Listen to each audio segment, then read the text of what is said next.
What's up, guys? This is Phil Galfond for RunItOnce.com. I'm continuing with part 2 of 2 of this session that I played at $250, $5 no limit Zoom. I'm actually just going to start calling it 2.5 because it's a lot easier. I left you guys hanging on this left table where I opened with ace-10 offsuit and promised you a very sick hand. I'm pretty sure that I was lying to you, but I don't entirely remember. No, we do see a flop. Three ways. By the way, I actually talked in the first video here a lot about general Zoom strategy and some new ideas that I've come up with in No Limit Hold'em in my short stint at the tables. I always recommend you watch these things in order, but more than usual, I recommend you go back and watch this first one before watching me here. Anyways, I'm just going to dive into the action. I raise, get called by the button in the big blind, and I flop middle pair top kicker. And it's a three-way pot where I have a hand that I have to decide. I don't expect a ton of fold equity, and I do expect to be beat in a three-way pot very frequently. But I decided that I think betting here is kind of the lesser of two evils. If I check, I don't feel comfortable calling against the button's betting range. I know that I have a hand that is relatively high absolute hand strength on this board, but there are really very few turns and rivers that improve my hand, and plenty that I'm going to have to fold on, including, I mean, even bricks. I'm going to not feel extremely comfortable calling another bet, and I kind of just let him outplay me, I think, if I check to the button. And by the same token, if the flop gets checked through, and the turn is 7 of clubs, and the big blind leads out with the button still behind me, even though he has a somewhat weak range, or let's say it's like the 9 of clubs or 9 of spades, a card that makes it tougher. I still probably don't feel great about calling. Maybe I would call, but at best, it's an iffy call that puts me in bad situations. So I think I'm better off. This is obviously not a semi-bluff of any kind, but I think, like I said, it's just lesser of two evils. I thought about checking for a little bit. I decided to bet. Occasionally I just take down the pot. I think that the button won't go too crazy here. I don't think he has much of a raising range at all, actually, on this board, given that I don't think he has king-king, and I have a 10 in my hand, so he doesn't have 10-10. Maybe king-10 and 3-3, that's about it. And obviously, a few bluffs or semi-bluffs, but in a three-way pot, I don't expect him to go crazy with bluffs and semi-bluffs. So I often get to see a turn. Hopefully, I fold out the button and protect my hand. Hopefully they both fold. I protect my hand and win the pot.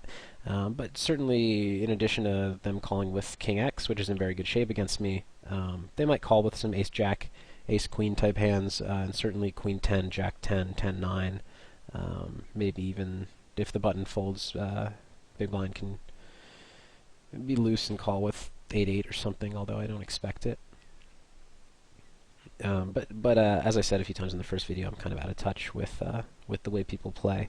So a lot of my strategy is dependent on what I think they're doing, and because I'm not entirely sure, I think some of my decisions might be off. But you guys don't have to worry about that, because I think the content of a training video that's important is the thought process and whether or not my assumptions about other players are correct. I think what's important is that we talk about the thought process that goes into a hand, and I think that whether or not I'm coming to the right conclusions, I think that having a sound thought process and thinking things through as I play poker in general, even though I consider myself more of a PLO expert in the no limit these days, I think that still is extremely. I think it's the most important way to learn, quite frankly. I decided to check back the turn on the 7 of hearts. A bet is pretty much a pure protection bet. I can get a little bit of value from worse 10s, but I think often when I get called, I'm getting called, and often it's by better hands, or hands with a ton of equity. I don't hate betting to protect against Ace-Jack, Ace-Queen. I don't know, potentially Queen-Jack, as I don't see him going too crazy with check raises given the size of the pot and the size of his stack. For instance, even if he has Queen-Jack with one heart somehow, which I actually don't expect him to have, given that he called against an earlier position raise and a button, a 3x raise and a button call. So, you know, Queen Jack with one heart, I think he might be folding pre-flop. Queen Jack heart heart, I expect him to often raise the flop. And obviously I'm drawing dead anyways, so if he check raises with that, good for him. The more I talk about it, the more I'm kind of cool with betting the turn here, even though my equity's not great against all his King X hands, but it just protects my hand, gets a tiny bit of value from Queen 10, and it's just very, very unlikely to get bluff raised, in my opinion. So I'm not sure that I agree with my check there, but I think it's okay. He bets the river, and this is a spot where it would be very helpful to understand the tendencies of players, because I first of all don't see a massive bluffing range here. Like, I think that ace queen, ace jack, I would expect to show down, to try to show down some portion of the time. I could be wrong about that. Obviously, every heart-heart combo got there. I would expect jack 9 to fold the flop or check raise the flop. So as far as bluffs, that leaves him with exclusively queen jack, and I mean the times that he does turn ace high into a bluff. So I don't see a very huge range for him to bluff. So the question here is, what does his bet size tell me about, or just the fact that he's betting in general? No, the bet size. Obviously, he's usually going to bet a flush and usually going to bet a king. But the fact that he bets 65 makes me think that perhaps he's not betting one of those two hands. So I'd expect him to bet a little bit more. So, you know, in working his range, kind of, I'd want to discount not 100% of his flushes and 100% of his king X hands, but maybe, you know, most of his flushes, let's say 75% of his flushes, take out of the equation, and maybe half of his king X hands. The reason that I thought he could still be betting king X this sizing is that, especially if he has a hand like king Jack, or he made a loose call with king 9, he could expect me to have checked back the turn occasionally with a king. And so I don't know the type of player he is, but he could be a little bit shy to make a large bet, get called by a better king, or somehow raised. But I'm not really raising many hands given the way the hand played out. And then the last question with regards to his bet size and his range is, can he bet queen 10, jack 10, ace 10, and can he show up with jacks here, which I think he can. I ended up folding, but in hindsight, I feel like I can discount enough of his flushes and king X hands that the times that he is value betting a worse hand, combined with the admittedly few times that I see him bluffing, I think I could have made the call here with my pot odds. I expect to lose usually, just because I just don't think he can be bluffing with a ton of hands, given the way that given the analysis I just went through. And again, I guess this is a perfect example of a spot where my assumptions could be way off. And I by the way, want you guys to tell me if you guys think that players at 2-5 Zoom are betting jack 10 here, you know, regularly, or are somehow showing up with more bluffs than I think, and betting with them. I do think his sizing is consistent with queen jack. I think it's a pretty good size to go with queen jack, given that my hand range is weak and it's hard for him to be bluffing. But yeah, I think it's really close, to be honest, because it's still possible that, you know, he's value betting a big hand, and just not super likely he's bluffing. I tanked for a while and ended up folding. Sorry for spoiling it, but I kind of wish I called, just because I'm very, very curious, and I think it's close to a neutral EV play. So it couldn't have hurt too much. And I'm looking back at the table, potentially regretting my decision. I feel fine with it, but yeah, like I said, that's an example of, even though I might have got my assumptions wrong, we still had a good chat about thinking through the hand. So a couple things going on here. I get 3-bet pretty large as well when I open under the gun with threes, and I just don't think I can profitably do anything here. We're too deep to I mean, jam profitably against any reasonable range, and I think that his raise size is too big for me to profitably call, especially with the player behind me that, with a short stack, could end up shoving a hand like nines that he called in the first place, or could have slow played, or potentially, I mean, him calling behind me is actually not bad at all. It basically makes it impossible for me to win showing down unimproved threes, but that's kind of a small factor anyways. I'm mostly calling for set value. I just don't think I can profitably call there. Open on the gun on the left table with sevens and make a very standard c-bet with bottom set.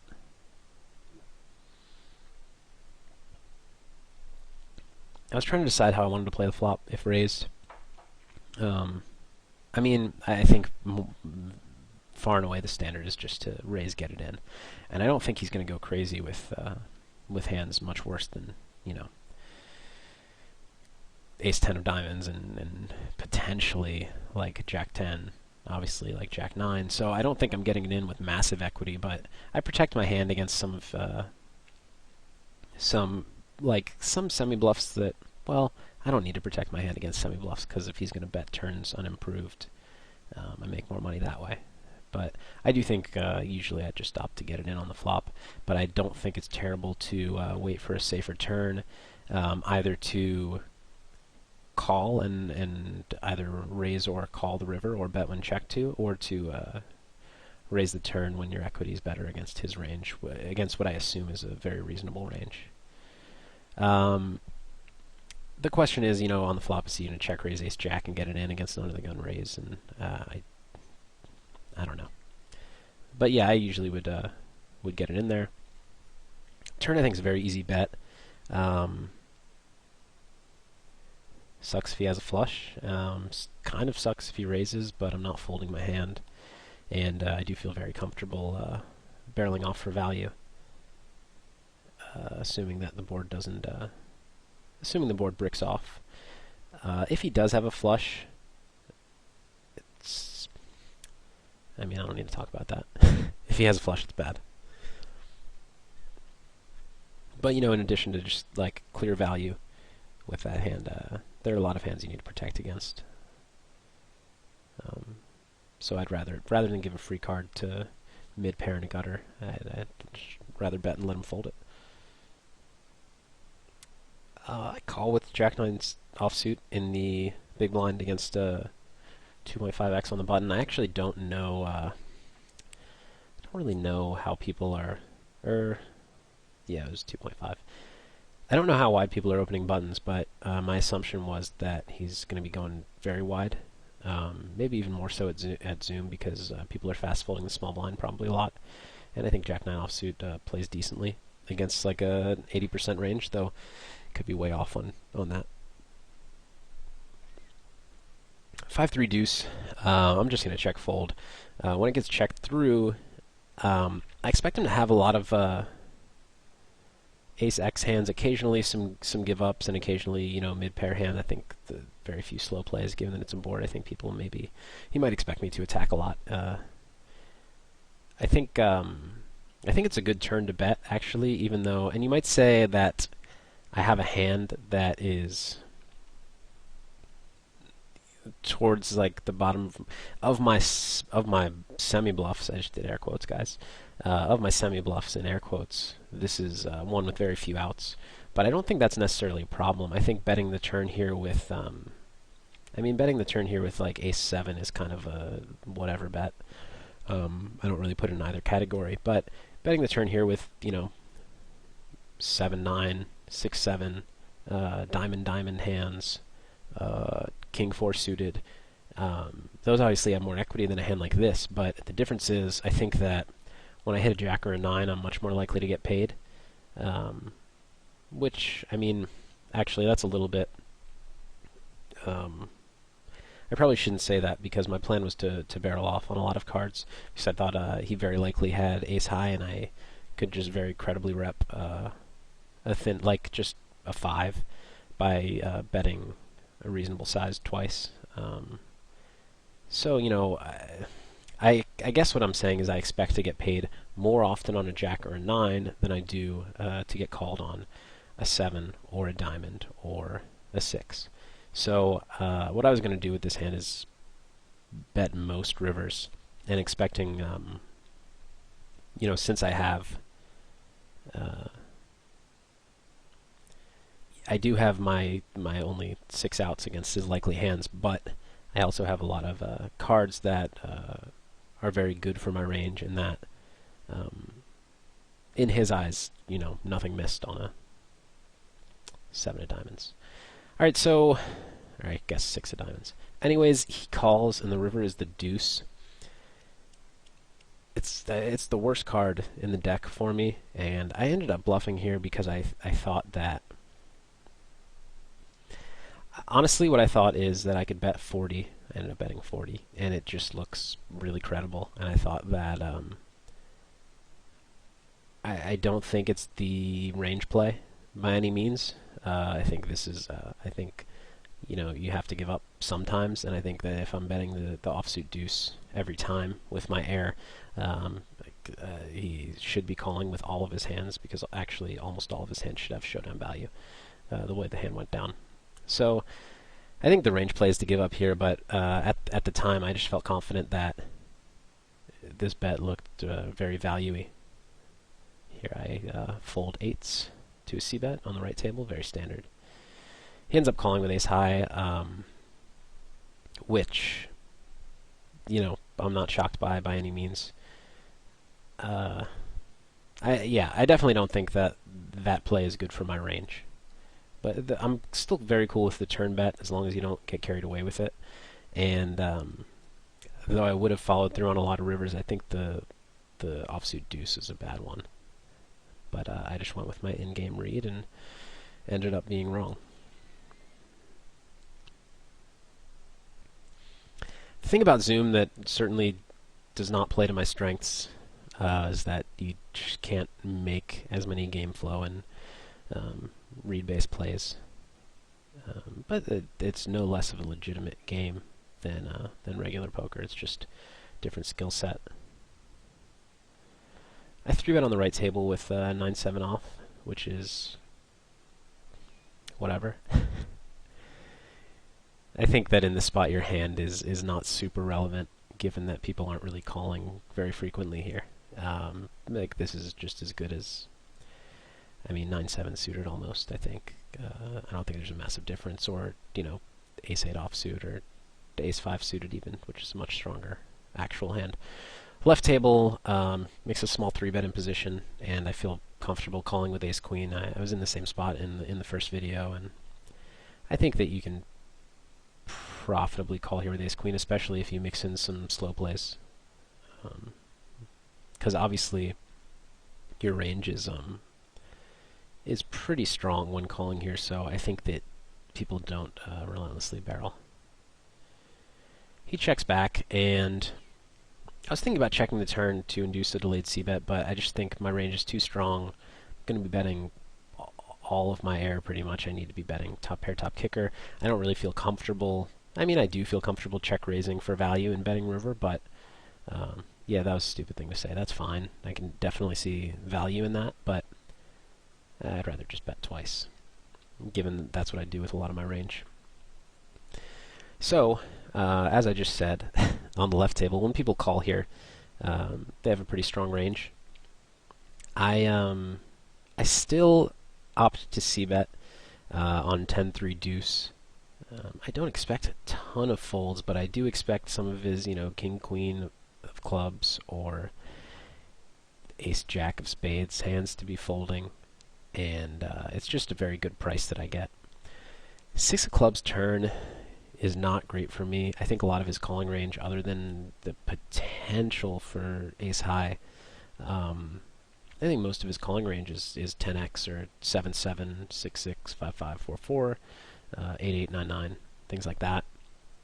Potentially some flush draws, but they could check jam turn. So, and more importantly, I just don't rep many hands when I bet twice here. Basically, I rep over pairs and ace-10. But I'm not 3-betting I'm not 3-betting any of these sets, potentially 10s, but actually I'd usually call with that. I'm not 3-betting 6s, 3s, or deuces, although I don't think it's awful.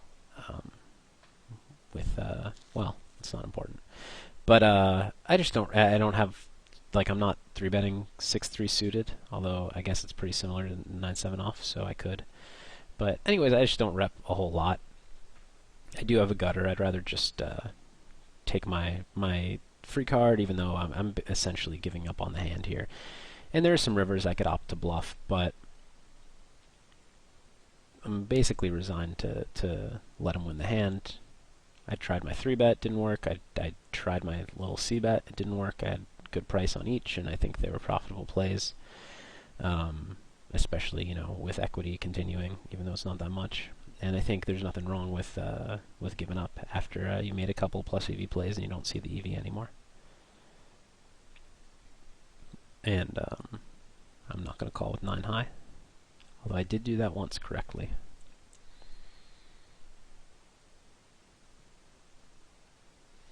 I don't know, I had to sneak that brag in there. It was a pretty small pot. Well, no, it was a pretty big pot because it was like 200, 400, but it was, in terms of big blinds, it was pretty small. But open queen 9 off, not 3-bet jack 6 suited on the left table, which is fine, and I'm going to c-bet on king 8 6. Obviously a good board to c-bet. I have a lot of back doors, and it's not a board that I expect to get check raised a whole heck of a lot on. So there are plenty of turns that I can continue on. I'm going to raise queens. If under the gun raises here, I'm still going to raise and get it in. Yeah, I mean, I don't expect to get it in very light, but I do expect him to, I mean, I'm going to want him to 3-bet bluff there, and I actually will a decent amount, and he's going to want to 4-bet bluff, and I want to have some hands to go with, and if I'm not doing it with queens, and I'm just doing it with ace-king suited and kings and aces, and potentially not even ace-king all the time, and potentially not always aces and kings, then, I don't know, my range is too weak. I opt to check back ace-king X. I think it's a spot where his small blind calling range contains a fair amount of hands that are drawing like deadish against me. Basically, I mean like 9-9, 5-5, and then the suited connectors, and obviously then he has some hands that I'm basically drawing dead against that aren't folding, and I'm not going to barrel with queens because I don't really have a lot of cards that give me a lot of equity. So I think there's not a ton of value in the bluff, and though I do sometimes let him bluff, I just don't think there are a ton of hands that do that because he just very often with 8-8 I would expect he'd try to show down. He bet 20 into 33. I was very comfortable in this spot actually releasing to a larger bet. The pot odds combined with the fact that his bet size to me indicated that it was possible he was just betting with a hand like tens to protect it made me a little more apt to call. And then obviously he can have queen jack suited, jack 10 suited, and bet this turn. But I believe I thought it over and ended up folding. The decent thing about calling here is that if I'm right and he has some 10-10 hands, I just get to show down and don't have to face another bet. But if he barrels off with his spade hands, I don't really feel comfortable calling. So I think I just lose the pot too often to make that turn call. The times I'm beat combined with the times that I fold to his bluffs. I think that's a concept that I understood it, but not to the full extent that I do now. And I think nobody used to really. But there are a lot of spots where on turn, out of position, you have pot odds to call, or in position. You have pot odds to call against a bet or a check raise, given ranges, but it's just going to play so poorly for you. It's usually more often out of position than in position that they're going to win when they have the best hand, and you're going to have to fold oftentimes when they have their bluffs as well. I mean, if they're betting perfectly balanced, then it's basically you have to fold, and they have enough of a betting range that I think it doesn't work out for you. So I think I found some more flop and turn folds than I used to be able to find, although I'm still probably way too loose in those spots. On the right table, I call min raise with ace 3 off from the button, and flop gets checked through. I don't see a whole lot of value in checking the turn. I don't expect to be blown off of my hand very often on the turn. Like I actually didn't know what I was doing, but he has to worry. Like even if he has a four, he could bet a four or fives or something like that. But he has to worry about getting check raised because he's capped his range by checking back flop, and I have an uncapped range and can certainly be check raising turn. So I actually expected him to let me show down very often, especially if he has like king high, or like queen eight. Well, queen eight he might bet, but king high, queen high hands I think often will check back. I didn't really know what I was going to do to a bet, but I didn't like the idea of betting and then checking rivers. And this just is not a hand I want to start bluffing with ace high with no outs. On the river 9, I think it's a kind of tricky spot. I think actually I like a check decide. I ended up betting, and the purpose was kind of threefold, or like 1 plus 2 halves, so kind of twofold. Part of it was that I think I don't give him the opportunity to be more deceptive than me, in the sense that I think that oftentimes when I check here, I am trying to show down because he should expect me to bet a lot of my hopeless hands on this river, I would think. So I just I'm always a little bit hesitant to face up a hand that's makes up for a good part of my range, but I think that's kind of like a cop out. And the other couple reasons, I mean, I think it's possible that he folds an ace high here. I think it's possible he calls the king high, although I don't love I don't love that justification, but I think both of those things are very possible. And at the same time, I don't think he ever has a jack or a 9. So with the exception of a 4, which he oftentimes would bet the turn with, and then obviously ace king and ace queen, there are just very few hands that beat me. So I just think betting with essentially 0% chance of getting raised and the potential to make him make a mistake, I think it's fine. Can't be that bad, right? On the left table here, he folds on the right table. I keep giving spoilers, but I wanted to backtrack to the left table, and I didn't want you guys distracted. So I open 5-4 suited. This guy 3-bets small, and I was considering 4-betting, and then I realized that, the 3-bet's pretty cheap, and I moused over, and he's from China, which I don't want to draw too many conclusions from that, but that combined with the small sizing made me think he might be a weaker player, just because a lot of the players in the higher stakes games that I've seen have ended up being weaker from China. They just have so many people coming into the market now and I know poker is relatively new over there, although they definitely have some tough guys as well. Anyways, I decided to call. I think against a regular size squeeze here, I'd almost always fold. Or always fold. But I felt okay about this.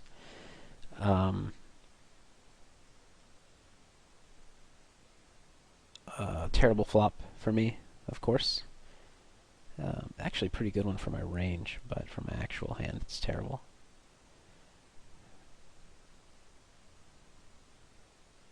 And he takes his time and checks. So part of this is a vacuum play, because certainly this isn't. I ended up betting. Part of this is a vacuum play because I don't have a hand. Like a lot of the hands that I like to start bluffing with have some equity, and this is a hand with basically no equity whatsoever, and with the exception of turning a very weak open ender on a 2-flush board. Not very much hope for improvement to a hand with equity. However, a few things. This is a spot that I want to bet with a lot of my range. A lot of my range will be strong here. And the good thing about the spot is that the small blind 3-better checked very, very often. Especially, I'm expecting people not to be too tricky here. Obviously, against tough opponents, I have to be a lot more wary of spots like this. But I'm expecting him to check here most often with, like, basically almost never with overpairs, never with top pair or better, which means a lot of ace-king, ace-queen, like weird 6-6 3-bets, things like that. So I actually expect him to be folding a lot, especially in a 3-way pot. However, the button even though if he's thinking, should see that the small blind's range is weak and often will be folding. If I bet here, it's difficult for him to make a move or to make a light call, given that he has to worry about me with my strong range and the small blind who's still in the pot. I do think he can kind of treat it as 80% likely or 90% likely that the small blind's not in the pot, and he can go ahead and make some moves, but people just tend not to. And the beauty of this situation is, and I don't just do this with weak hands. I definitely do it with full range. Although I mean, I don't play no limit that much, but I would definitely do this with full range because I think it's just a great spot for it. Is I can bet very small here, and the small blind with his weak range is just not going to care about my bet sizing because he just doesn't have a hand to do anything about it with, nor is he going to try to rep one, I would assume. And if the button has air of some kind, or 7-7, even ace queen, he just can't call even against this small bet. And so I think that betting 55 into 122, which only has to work a little bit less than a third of the time to show a profit, I think it's going to show an immediate profit. And I also think it's something that I just like building my range this way in this spot. Or I guess not building. I like playing my range this way. And then I'd also actually have a check raising range. I think I'd very rarely have a check calling range here. I think that there's just not a lot of like my stronger hands. I think I would, well, yeah, my stronger hands. I think I'd like to put most of them, like my super strong hands that can get in now or that can shove a lot of turns, I'd like to put in a check raising range. And then my hands I want to protect or bet like semi for value, like Jack 10 or 9x, as well as hands like, let me think. All right, I don't want to waste a ton of time building ranges during a video, but I think that betting small here with a range mostly consisting of thin value and decent draws, and then having a check raise range that's a little bit more polarized, works out very well. In this case, I mean, I guess you could say this is a hand that I could have used in my polarized check raise range since it's the bottom of my range, but I'd like to at least have a hand that can shove some turns, and this is not one of those hands. So the button folds, and that's very good news for us because we don't think very much of the small blinds range. And he thinks and thinks. Meanwhile, we're in another hand. He ends up folding and sitting out, which works for me. Pretty simple so far. On the right table, the cutoff raises I call on the button. He bets flop on Jack 6-4. This is one of those boards. I talked about this. Shoot, I talked about this in the first video, not this one, I think. But that's why you guys had to go back and watch. This is a board that, maybe the exact board, one of the exact boards that I opted to check raise as the pre-flop raiser. I think it's a great one too, just because I think I'm betting my whole range, and because of this, I just think he allows me to call with a lot of hands and potentially outplay him on future streets with position. But I decided to call, very standard call. I don't think there's much argument for doing anything else. Ace of Hearts is obviously a bad turn for me. Trying to think of my range here. To call the flop, I'll have a lot of hands like I do. I'll occasionally have some, I guess, ace-queen type hands. Ace-queen, ace-jack, ace-10. Certainly all my jacks. My diamond hands, I think. I don't have a ton of them because a lot of my weaker diamond hands are going to 3-bet. My stronger ones, my strongest ones are going to 3-bet. And then some might potentially raise flop. Although I guess I have all my king high and queen high and 10 high diamond hands still. 9 high. As it stands, I have 8-8. And the ace is a card he's going to barrel a lot. And I think he is going to bet. Obviously, he's going to bet all his ace X hands. I think he's going to bet most of his jack X hands. And I think he's going to bet a lot of his air. Obviously, king, queen, king 10, queen 10, 7-8, any diamond hand.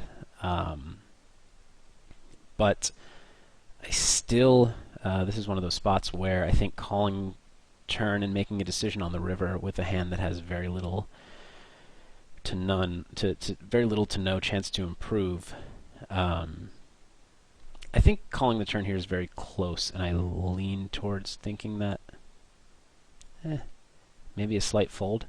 Again, I'm a little out of touch with ranges here, and actually, if I think he's betting that frequently, maybe it's a call. But just what I make of, I think people's ranges in Zoom, their opening ranges seem to be tighter than in regular, just because of the fast fold option.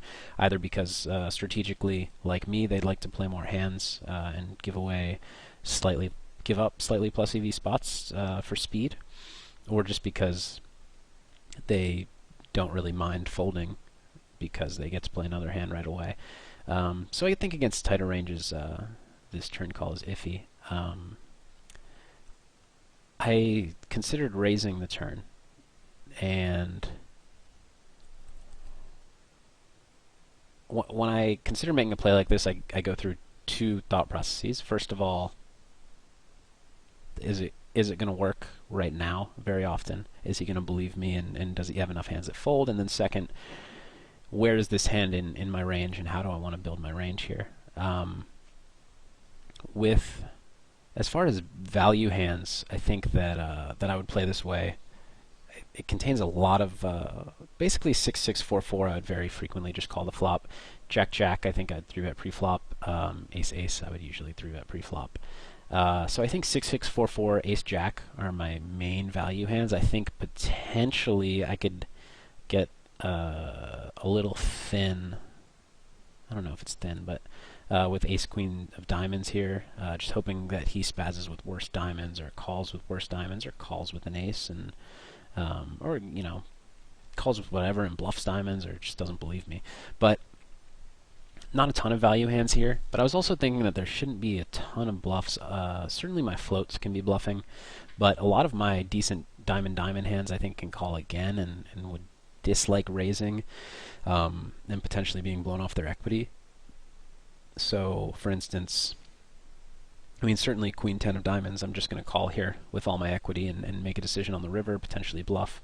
I guess maybe 9 high diamonds I consider to start bluffing here, but I decided that even though there weren't a ton of value hands I was repping, I felt comfortable taking a hand like this, one of the hands that I'm folding, which I decided was maybe a close fold, which I'm not very sure about at this point still. I felt pretty comfortable using this as one of my turn bluff hands, and more importantly, I just thought in a vacuum, he has so many weak hands, and given the stack to pot ratio and the implied threat of a play like this, I'm going to make it, roughly 165. If he calls, that puts 400 in the pot, and roughly that in stacks. So it's basically setting him up to face a river jam, and in his eyes it should be very frequently. I actually didn't know yet if I was going to jam river with this hand on various rivers. I think some I would, but certainly not, probably not bricks with this hand, or maybe, I would try to jam like 10-15% of bricks with this hand. But I do also have 2 outs, which is non-negligible, especially if I build a big pot. And I don't expect to get jammed on very often, which I guess actually now I'm kind of contradicting myself because I said that my diamond hands don't want to get jammed on. Anyways, I felt right away that this was a good bluff raise on the turn, and I kind of had to talk myself into it because I felt kind of gross about it with my range. But then at the last minute, what I said to myself was, you have 2 outs. And that was enough to be like, all right, just make the good play. And he folded pretty quickly. And I actually think, if he has Jack X, I just don't see him ever calling. And I actually see a potential for him folding hands as strong as Ace Queen there.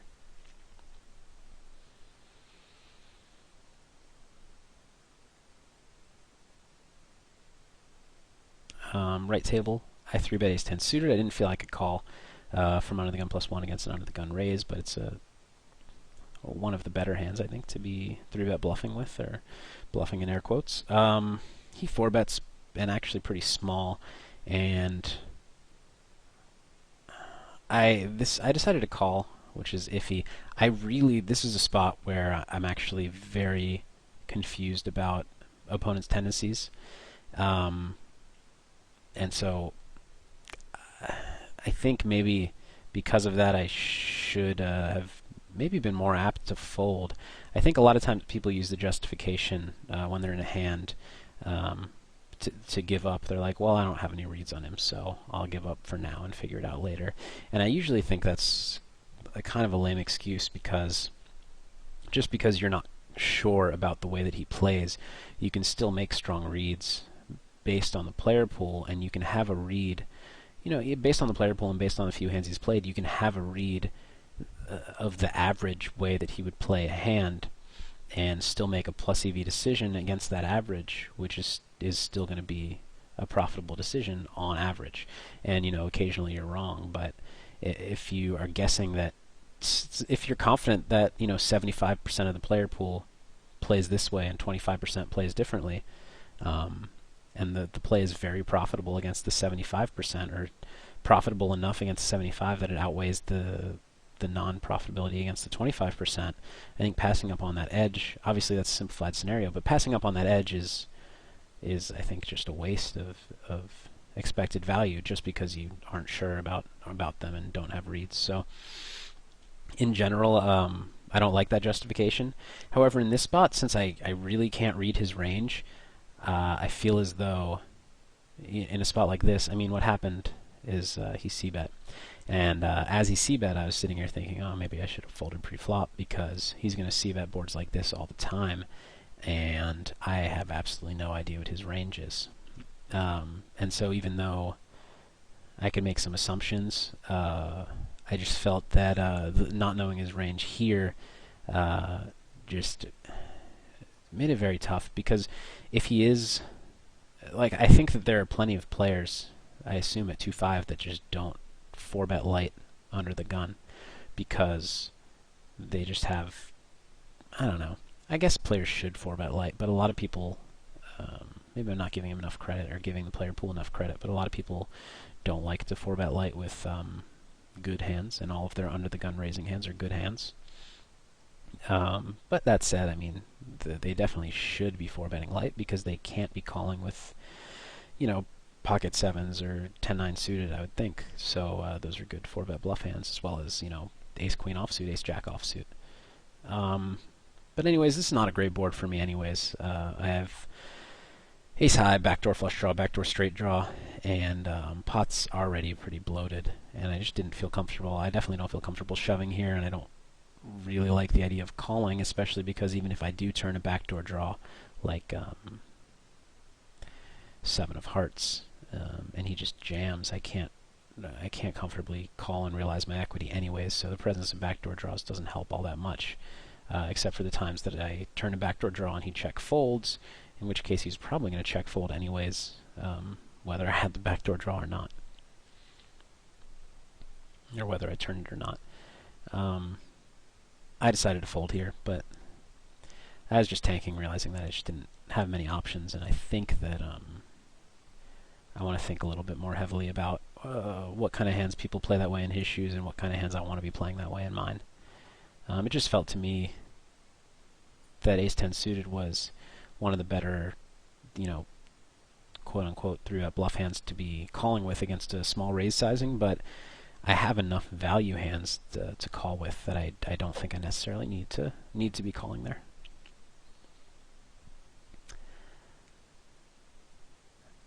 And I think we're actually getting close to the end of the video. I 3-bet here with king jack suited. I think relatively standard. I know that some players, actually I'm not entirely in touch, I know some players like to call here with king jack suited, which with the justification that it plays very well post flop. And then they 3-bet with king jack offsuit because it does not play as well, and it prefers a smaller stack to pot ratio, whereas king jack suited, and to pick up the pot right now, whereas this is happy to play a flop. My school of thought these days is basically that in the big blind, I think that in the big blind I do a lot more calling, but in the small blind Most of the hands that I play, I'd like to 3-bet, and this is a decent hand to call with. But the way that I assume people are opening buttons nowadays, I'm going to want to 3-bet light quite a bit, and so I want to have a lot of hands in my kind of high card value range. And so basically, I think anything playable, whether it's speculative or not, I think is a good option to 3-bet. That's the end of my footage. And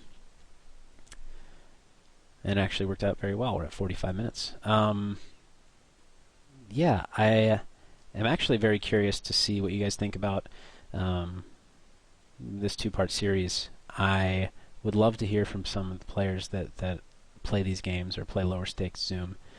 And even if there are things that I didn't touch on in the video or that I talked about in the first video about overall Zoom strategy adjustments, I would love for you guys to ask me, because I'm actually genuinely curious about player tendencies and what things work and don't work, and I'm curious about your kind of proposed strategies, and I definitely will get back to you and talk about what I think some cool adjustments would be, and bounce some ideas back and forth. But thanks for watching. This is Phil Galfond for RunItOnce.com. Take care.